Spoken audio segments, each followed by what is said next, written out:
Chapter 5. Mother, mother, I am so happy, whispered the girl, burying her face in the lap of the faded, tired-looking woman who, with back turned to the shrill intrusive light, was sitting in the one armchair that their dingy sitting room contained. I am so happy, she repeated, and you must be happy too. Mrs. Vane winced, and put her thin bismuth-whitened hands on her daughter's head. Happy, she echoed, I am only happy, Sybil, when I see you act. You must not think of anything but your acting. Mr. Isaacs has been very good to us, and we owe him money. The girl looked up and pouted. Money, mother, she cried, what does money matter? Love is more than money. Mr. Isaacs has advanced us £50 to pay off our debts, and to get a proper outfit for James. You must not forget that, Sybil. £50 is a very large sum. Mr. Isaacs has been most considerate. He is not a gentleman, mother, and I hate the way he talks to me, said the girl, rising to her feet, and going over to the window. I don't know how we could manage without him, answered the elder woman, querulously. Sybil Vane tossed her head and laughed. We don't want him any more, mother. Prince Charming rules life for us now. Then she paused. A rose shook in her blood, and shadowed her cheeks. Quick breath parted the petals of her lips. They trembled. Some southern wind of passion swept over her, and stirred the dainty folds of her dress. I love him, she said, simply. Foolish child, was the parrot phrase flung in answer. The waving of crooked, false-jeweled fingers gave grotesqueness to the words. The girl laughed again. The joy of a caged bird was in her voice. Her eyes caught the melody, and echoed it in radiance, then closed for a moment, as though to hide their secret. When they opened, the mist of a dream had passed across them. Thin-lipped wisdom spoke at her from the worn chair, hinted at prudence, quoted from that book of cowardice whose author apes the name of common sense. She did not listen. She was free in her prison of passion. Her prince, Prince Charming, was with her. She had called on memory to remake him. She had sent her soul to search for him, and it had brought him back. His kiss burned again upon her mouth. Her eyelids were warm with his breath. Then wisdom altered its method and spoke of espial and discovery. This young man might be rich. If so, marriage should be thought of. Against the shell of her ear broke the waves of worldly cunning. The arrows of craft shot by her. She saw the thin lips moving, and smiled. Suddenly she felt the need to speak. The wordy silence troubled her. Mother, mother, she cried, why does he love me so much? I know why I love him. I love him because he is like what love himself should be. But what does he see in me? I am not worthy of him. And yet, why, I cannot tell, though I feel so much beneath him, I don't feel humble. I feel proud, terribly proud. Mother, did you love my father as I love Prince Charming? The elder woman grew pale beneath the coarse powder that daubed her cheeks, and her dry lips twitched with a spasm of pain. Sybil rushed to her, flung her arms round her neck, and kissed her. Forgive me, mother. I know it pains you to talk about our father. But it only pains you because you loved him so much. Don't look so sad. I am as happy today as you were 20 years ago. Ah, let me be happy forever. My child, you are far too young to think of falling in love. Besides, what do you know of this young man? You don't even know his name. The whole thing is most inconvenient, and really, when James is going away to Australia, and first have so much to think of, I must say that you should have shown more consideration. However, as I said before, if he is rich. Ah! Mother, mother, let me be happy. Mrs. Vane glanced at her, and with one of those false theatrical gestures that so often become a mode of second nature to a stage player, clasped her in her arms. At this moment the door opened, and a young lad with rough brown hair came into the room.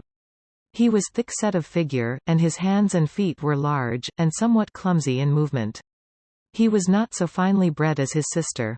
One would hardly have guessed the close relationship that existed between them. Mrs. Vane fixed her eyes on him, and intensified the smile. She mentally elevated her son to the dignity of an audience. She felt sure that the tableau was interesting. You might keep some of your kisses for me, Sybil, I think, said the lad, with a good-natured grumble. Ah! But you don't like being kissed, Jim, she cried. You are a dreadful old bear. And she ran across the room and hugged him.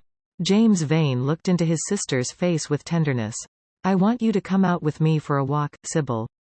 I don't suppose I shall ever see this horrid London again. I am sure I don't want to. My son, don't say such dreadful things, murmured Mrs. Vane, taking up a tawdry theatrical dress, with a sigh, and beginning to patch it. She felt a little disappointed that he had not joined the group. It would have increased the theatrical picturesqueness of the situation. Why not, mother? I mean it. You pain me, my son. I trust you will return from Australia in a position of affluence. I believe there is no society of any kind in the colonies, nothing that I would call society, so when you have made your fortune you must come back and assert yourself in London. Society, muttered the lad. I don't want to know anything about that.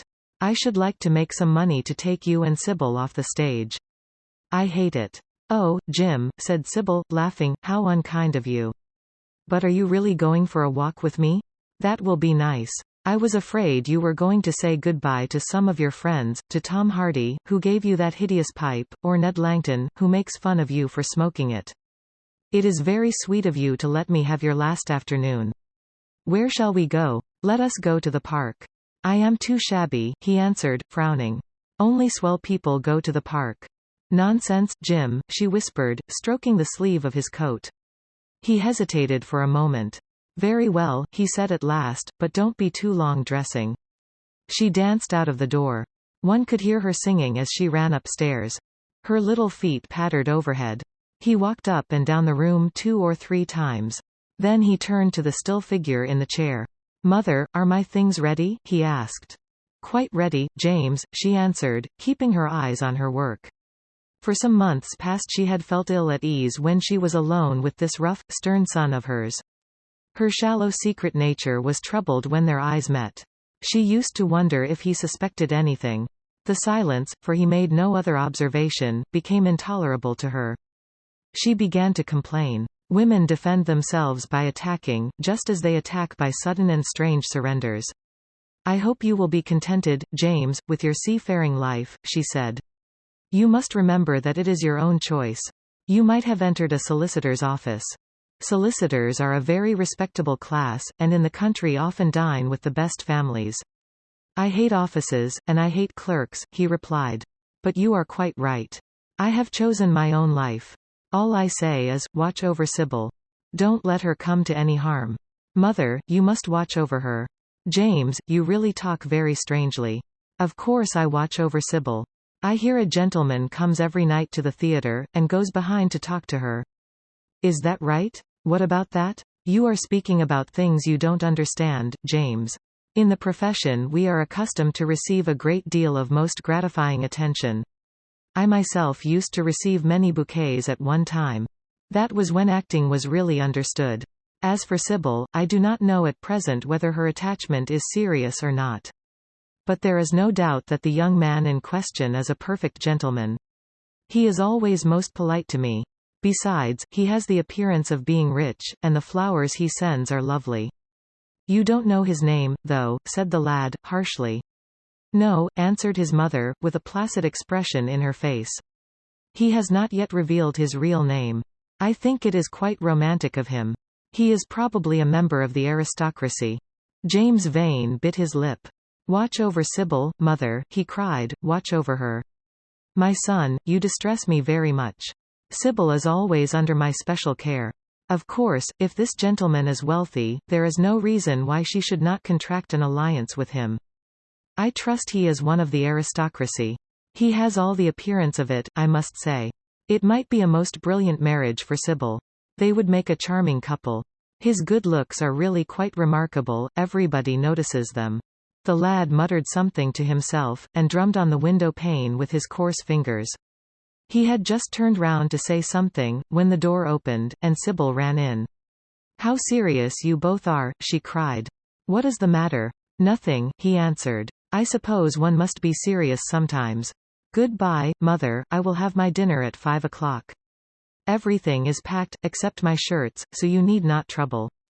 Goodbye, my son, she answered, with a bow of strained stateliness. She was extremely annoyed at the tone he had adopted with her, and there was something in his look that had made her feel afraid. Kiss me, mother, said the girl. Her flower-like lips touched the withered cheek, and warmed its frost. My child, cried Mrs. Vane, looking up to the ceiling in search of an imaginary gallery. "Come, Sybil," said her brother, impatiently. He hated his mother's affectations. They went out into the flickering wind-blown sunlight, and strolled down the dreary Euston Road. The passers-by glanced in wonder at the sullen, heavy youth, who, in coarse, ill-fitting clothes, was in the company of such a graceful, refined-looking girl. He was like a common gardener walking with a rose. Jim frowned from time to time when he caught the inquisitive glance of some stranger. He had that dislike of being stared at which comes on geniuses late in life, and never leaves the commonplace. Sybil, however, was quite unconscious of the effect she was producing. Her love was trembling in laughter on her lips. She was thinking of Prince Charming, and, that she might think of him all the more, she did not talk of him but prattled on about the ship in which Jim was going to sail, about the gold he was certain to find, about the wonderful heiress whose life he was to save from the wicked, red-shirted bushrangers. For he was not to remain a sailor, or a supercargo, or whatever he was going to be. Oh, no. A sailor's existence was dreadful. Fancy being cooped up in a horrid ship, with the hoarse, hump-backed waves trying to get in, and a black wind blowing the masts down, and tearing the sails into long screaming ribbons. He was to leave the vessel at Melbourne, bid a polite goodbye to the captain, and go off at once to the goldfields. Before a week was over he was to come across a large nugget of pure gold, the largest nugget that had ever been discovered, and bring it down to the coast in a wagon guarded by 6 mounted policemen. The bushrangers were to attack them 3 times, and be defeated with immense slaughter. Or, no. He was not to go to the gold fields at all. They were horrid places, where men got intoxicated, and shot each other in bar rooms, and used bad language. He was to be a nice sheep farmer, and one evening, as he was riding home, he was to see the beautiful heiress being carried off by a robber on a black horse, and give chase, and rescue her. Of course she would fall in love with him, and he with her, and they would get married, and come home, and live in an immense house in London. Yes, there were delightful things in store for him. But he must be very good, and not lose his temper, or spend his money foolishly. She was only a year older than he was, but she knew so much more of life. He must be sure, also, to write to her by every mail, and to say his prayers each night before he went to sleep. God was very good, and would watch over him. She would pray for him, too, and in a few years he would come back quite rich and happy. The lad listened sulkily to her, and made no answer. He was heart-sick at leaving home. Yet it was not this alone that made him gloomy and morose. Inexperienced though he was, he had still a strong sense of the danger of Sybil's position. This young dandy who was making love to her could mean her no good. He was a gentleman, and he hated him for that, hated him through some curious race instinct for which he could not account, and which for that reason was all the more dominant within him. He was conscious also of the shallowness and vanity of his mother's nature, and in that saw infinite peril for Sybil and Sybil's happiness. Children begin by loving their parents, as they grow older they judge them, sometimes they forgive them. His mother. He had something on his mind to ask of her, something that he had brooded on for many months of silence. A chance phrase that he had heard at the theatre, a whispered sneer that had reached his ears one night as he waited at the stage door, had set loose a train of horrible thoughts. He remembered it as if it had been the lash of a hunting crop across his face. His brows knit together into a wedge-like furrow, and with a twitch of pain he bit his underlip. "You are not listening to a word I am saying, Jim," cried Sybil, "and I am making the most delightful plans for your future. Do say something. What do you want me to say?" "Oh, that you will be a good boy, and not forget us," she answered, smiling at him. He shrugged his shoulders. "You are more likely to forget me, than I am to forget you, Sybil." She flushed. "What do you mean, Jim?" she asked. "You have a new friend, I hear. Who is he? Why have you not told me about him? He means you no good." "Stop, Jim," she exclaimed. "You must not say anything against him. I love him." "Why, you don't even know his name," answered the lad. "Who is he? I have a right to know. He is called Prince Charming. Don't you like the name? Oh, you silly boy. You should never forget it. If you only saw him, you would think him the most wonderful person in the world.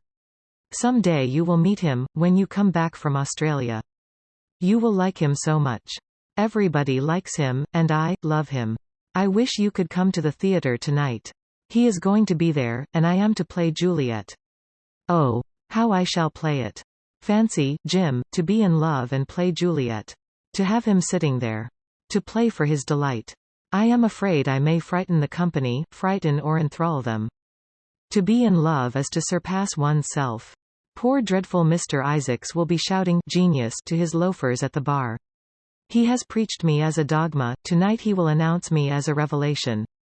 I feel it. And it is all his only, Prince Charming, my wonderful lover, my god of graces. But I am poor beside him. Poor? What does that matter? When poverty creeps in at the door, love flies in through the window. Our proverbs want rewriting.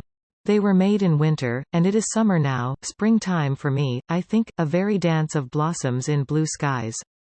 He is a gentleman, said the lad, sullenly. A prince, she cried, musically.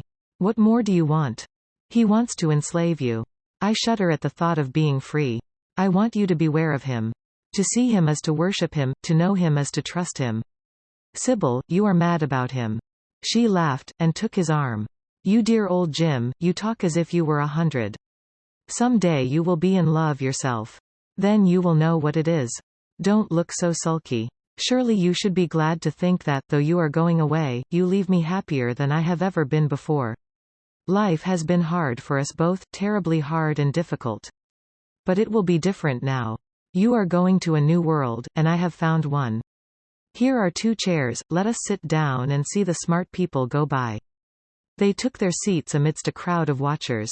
The tulip beds across the road flamed like throbbing rings of fire. A white dust, tremulous cloud of orris root it seemed, hung in the panting air. The brightly colored parasols danced and dipped like monstrous butterflies. She made her brother talk of himself, his hopes, his prospects. He spoke slowly and with effort.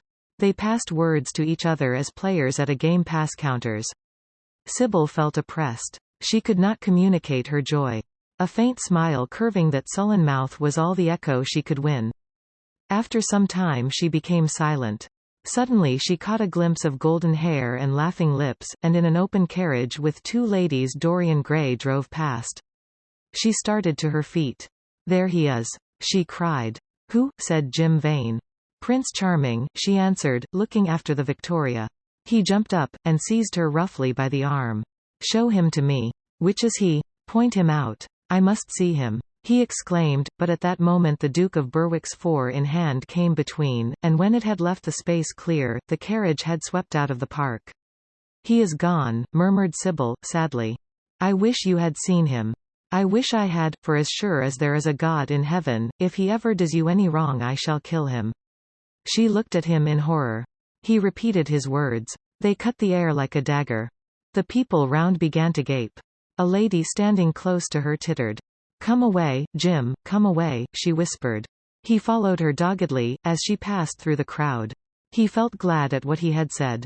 When they reached the Achilles statue she turned round. There was pity in her eyes that became laughter on her lips. She shook her head at him. You are foolish, Jim, utterly foolish, a bad-tempered boy, that is all. How can you say such horrible things? You don't know what you are talking about. You are simply jealous and unkind. Ah, I wish you would fall in love. Love makes people good, and what you said was wicked. I am 16, he answered, and I know what I am about. Mother is no help to you. She doesn't understand how to look after you. I wish now that I was not going to Australia at all. I have a great mind to chuck the whole thing up. I would, if my articles hadn't been signed. Oh, don't be so serious, Jim. You are like one of the heroes of those silly melodramas Mother used to be so fond of acting in. I am not going to quarrel with you. I have seen him, and oh, to see him is perfect happiness. We won't quarrel. I know you would never harm anyone I love, would you? Not as long as you love him, I suppose, was the sullen answer. I shall love him forever. She cried. And he? Forever, too. He had better. She shrank from him. Then she laughed and put her hand on his arm. He was merely a boy. At the Marble Arch they hailed an omnibus, which left them close to their shabby home in the Euston Road. It was after 5 o'clock, and Sybil had to lie down for a couple of hours before acting. Jim insisted that she should do so. He said that he would sooner part with her when their mother was not present. She would be sure to make a scene, and he detested scenes of every kind. In Sybil's own room they parted. There was jealousy in the lad's heart, and a fierce, murderous hatred of the stranger who, as it seemed to him, had come between them. Yet, when her arms were flung round his neck, and her fingers strayed through his hair, he softened, and kissed her with real affection. There were tears in his eyes as he went downstairs. His mother was waiting for him below. She grumbled at his unpunctuality, as he entered. He made no answer, but sat down to his meagre meal. The flies buzzed round the table, and crawled over the stained cloth. Through the rumble of omnibuses, and the clatter of street cabs, he could hear the droning voice devouring each minute that was left to him. After some time, he thrust away his plate, and put his head in his hands. He felt that he had a right to know. It should have been told to him before, if it was as he suspected. Leaden with fear, his mother watched him. Words dropped mechanically from her lips. A tattered lace handkerchief twitched in her fingers. When the clock struck 6, he got up, and went to the door. Then he turned back, and looked at her. Their eyes met. In hers he saw a wild appeal for mercy. It enraged him. "Mother, I have something to ask you," he said. Her eyes wandered vaguely about the room. She made no answer. "Tell me the truth. I have a right to know. Were you married to my father?" She heaved a deep sigh. It was a sigh of relief. The terrible moment, the moment that night and day, for weeks and months, she had dreaded, had come at last, and yet she felt no terror. Indeed, in some measure it was a disappointment to her. The vulgar directness of the question called for a direct answer. The situation had not been gradually led up to. It was crude. It reminded her of a bad rehearsal. "No," she answered, wondering at the harsh simplicity of life. "My father was a scoundrel then?" cried the lad, clenching his fists. She shook her head. "I knew he was not free. We loved each other very much. If he had lived, he would have made provision for us. Don't speak against him, my son. He was your father, and a gentleman. Indeed, he was highly connected." An oath broke from his lips. "I don't care for myself," he exclaimed, "but don't let Sybil. It is a gentleman, isn't it, who is in love with her, or says he is? Highly connected, too, I suppose."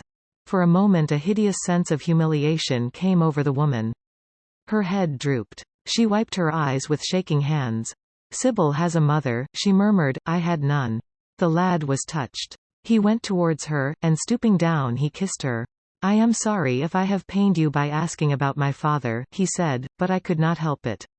I must go now. Good-bye. Don't forget that you will only have one child now to look after, and believe me that if this man wrongs my sister, I will find out who he is, track him down, and kill him like a dog. I swear it." The exaggerated folly of the threat, the passionate gesture that accompanied it, the mad melodramatic words, made life seem more vivid to her. She was familiar with the atmosphere. She breathed more freely, and for the first time for many months she really admired her son. She would have liked to have continued the scene on the same emotional scale, but he cut her short. Trunks had to be carried down, and mufflers looked for. The lodging-house drudge bustled in and out. There was the bargaining with the cabman. The moment was lost in vulgar details. It was with a renewed feeling of disappointment that she waved the tattered lace handkerchief from the window, as her son drove away. She was conscious that a great opportunity had been wasted. She consoled herself by telling Sybil how desolate she felt her life would be, now that she had only one child to look after. She remembered the phrase. It had pleased her. Of the threat she said nothing. It was vividly and dramatically expressed. She felt that they would all laugh at it some day.